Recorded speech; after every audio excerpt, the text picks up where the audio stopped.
रामदेव जी से बिरहा रहे जब हमरे गुरु काशीनाथ 93 में जब MLC हो गई जितना प्रोग्राम लिखले रहना अब हाउस चलने लगा, छोड़ करके चले गए तो जिम्मेदारी दिया रामदेव जी से, बताए कि मेरा चेला है यही गाएगा। हमने 50 दिन में रामदेव जी से गाया। वो घड़ी चल रहे नतनिया गीत, पखाउत गीत, हुरका के गीत, नाचे वाली हल्ला भइल बनारस में। वो बलिया से आइल बा नाचा था। रामदेव गुरु कहले कि बनारस में कला छोड़ना मत। नाचना गाना बजाना यह एक कला है, किसी शायर ने लिखा है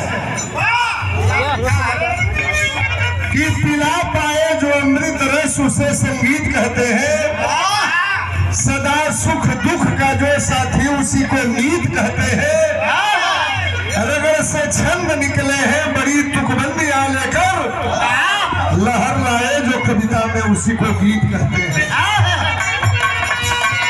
वो गरीब में हमरा कम जोरी हरे बिना, हम तो आपके दीवाने हैं।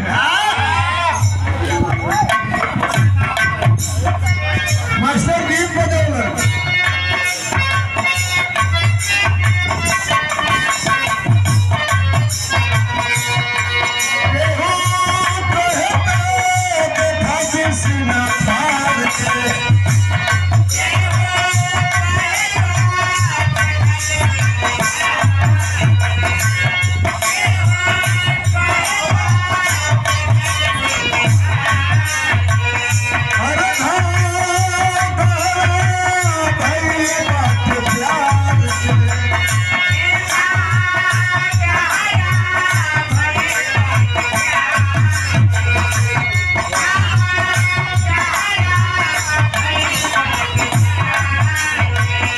सियाना मिजाज के गीत बा यार लड़का लड़की में,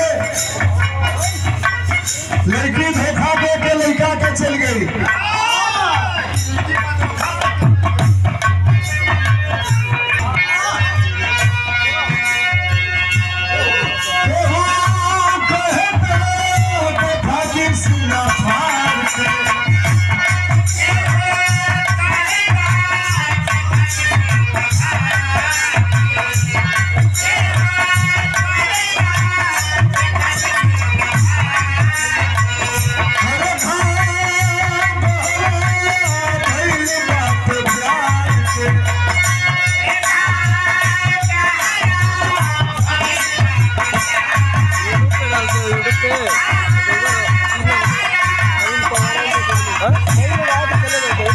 नहीं अभी किस नाम से ये तुम बना रहे हो? अरुण परवानी के और ये गोवर्धन यादव जी बहुत पुराने हमारे मित्र है, हमारा भांजा नगेंद्र यादव। शंभरपुर में मुलाकात हुई थी, बहुत ज्यादा दिन हो गया। माला 500 रुपया बहुत बहुत प्राप्त है।